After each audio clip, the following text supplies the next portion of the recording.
jërë ngeen jëf Ousmane Sonko mi ne def na ab testament waajal boppam batale ginnaawum nee leen ko ndaw yi Macky Sall yi ñoom nee nañu xutti nañu seen càngaay ba nuppi di ko xaar wax ji mi ngi ci xët mu njëkk Vox Populi ubbil yéenekaay bi Alioune Badara Ly maire bu Koungheul moo ko wax ba dolli ci ne kii di Ousmane Sonko bu dee guerre rek la bëgg dina ko doy leen ndax pare nañu Thérèse Faye feelu ko ci yéenekaay bi Thérèse Faye nee na jot nañu tegaat Ousmane Sonko place am dana dem yoon danañu ko juger te du tee réew mi continuer dox na mu daan doxee ci kaw démocratie bu nice bi ñu ko xamee le mandat nañu ndawi COJER yi te dal nañu ci kaw Ousmane Sonko bu baax a baax coordonnateur bu COJER di Moussa Sow moom ak i naataangoom yi ci COJER journal bi nee nañu ab conférence de presse lañu doon def ñaawlu nañu fa bu baax a baax doxalinu njiital parti Pastef li di Ousmane Sonko nee nañu dara yitteelu ko moom Ousmane Sonko lu dul bëgg a taal réew mi ak bëgg a yàq cohésion sociale bi am ci réew mi yéenekaay bi nañu waa COJER yi nee nañu Ousmane Sonko am naafiq la ndax naafiq weesul fu nekk mu toog fa ne na yoon leeral coow li dox diggam ak Adji Sarr yoon nekk ci dossier ba di ko lijjanti dem ba war a taxawal ab procès Ousmane Sonko mel ne ku jëfur di saaga institution yi magistrat yi ak force de défense ak de sécurité yi ci la tribune coordonnateur bu COJER bi di Moussa Sow nañu fa Ousmane Sonko respecté wul ndigal li xalifa général des mourides joxe woon respecté wul it benn institution ci réew mi léegi nag li may ñaan ndaw yi ci réew mi laa koy ñaan mu di jeunesse bi bu ñu nangu Ousmane Sonko di leen jëfandikoo baa mu leen di sànk ngir intérêt boppam songu gi mi songu magistrat yi réew mi moom Sonko bés bi le jour mi ngi ñu wax ci xëtam mu njëkk ne Macky Sall delloo na ko kurpañ ba def na contre attaque bi ñuy def démb ndaje mii di rentrée solennelle des cours et tribunaux fa la waxee moom jiitu réew mi Macky Sall ne état bi dana def li ko war ngir taxawu magistrat yi réew mi kàdduy président national yooyee moo nekk ci xët mu njëkk Soleil national mu di état bi dana défendre justice bi ba mu mat sëkk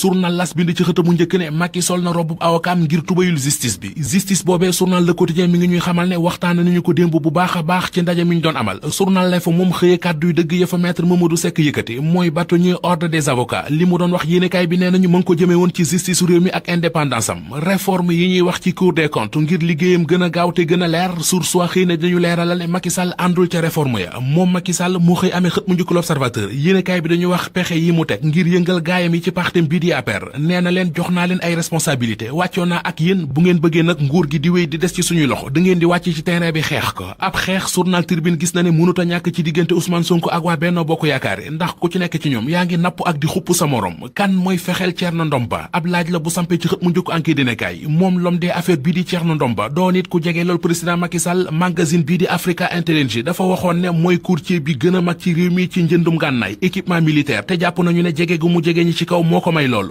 colonel Ndaw mi ñu tudd ca wax ja Enquête dina nee nañu indi na ay leeral yu setal Thierno Ndomba colonel Ndaw nee na ba mu retraité ak léegi mësuta liggéey ak Thierno Ndomba wala benn entité privée wala publique ci mbirum équipement militaire mbirum trafic passeport diplomatique yi fi lëmbe woon réew mi ñu doon wax naan ma nga doon xewee ci diggante présidence de la république ak ci ministère affaires étrangères ñañu ci doon tudd ak di leen ci tuumal kenn ca ñoom di Limamou Moulay Seck mi ngi ciy wax ci journal Libération ubbil yéenekaay bi ay révélation la def ginnaaw bi ko justice daane tëj ko at mu tëdd ko ba génn li mu xamle moo di dañu ko tuumal li ñu doon wax naan moom Limamou Moulay Seck moo newoon cerveau bu trafic passeport diplomatique yi Limamou Moulay Seck mi nga xam ne ci yéenekaay bi ne ab homme d'affaires nan la mën a doonee cerveau trafic passeport diplomatique buy am ci diggante présidence de la république ak ministère affaires étrangères nee nit am na ay gendarme yu ñu tëye ci coow li dañu leen a tooñ ndax defuñu dara xam le na it ne bi ñu leen jàppee lañ leen tuumal ba jàpp leen moo di trafic de migrants escroquerie usurpation d'identité faux usage de faux ci ay documents administratifs nee na tuuma yooyu yépp bi ñu taxawee tribunal juge bi da koo dindi relaxé leen ci ba ñu set wecc te bu doon dëgg kenn du leen ci relaxé mu ne complicité de faux lañ leen toppee ba daan leen ci atum kaso Limamou Moulay Seck ne bu ñu vidé pourvoi bi ñu def dina def conférence de presse ngir leeral ni mbir yi demee yépp nañu daje ñun ñépp ci journal Le Témoin mi xëy di ñu wax ne daanaka ñaari semaine bi ñu génnee ci accident bu mitti ba amoon ca 6 kilos muy accident de la route bi gën a mitti ba Sénégal des Sénégal ak léegi ñeen fukki doomi aadama ak lu teg ñàkkoon ca seen bakkan nit ñi di jooy seeni mbokk seeni ronkañ feragul fa jëyee ja xewoon mu di ca Kaffrine ministère de la culture woote fa am fo mu di festival bii di Fesnac di fa tëgg ka fecc ka sabaru ci kaw bàmmeelu ña faatu ci accident ba lépp di xewe ca Kaffrine ga accident ba xewe woon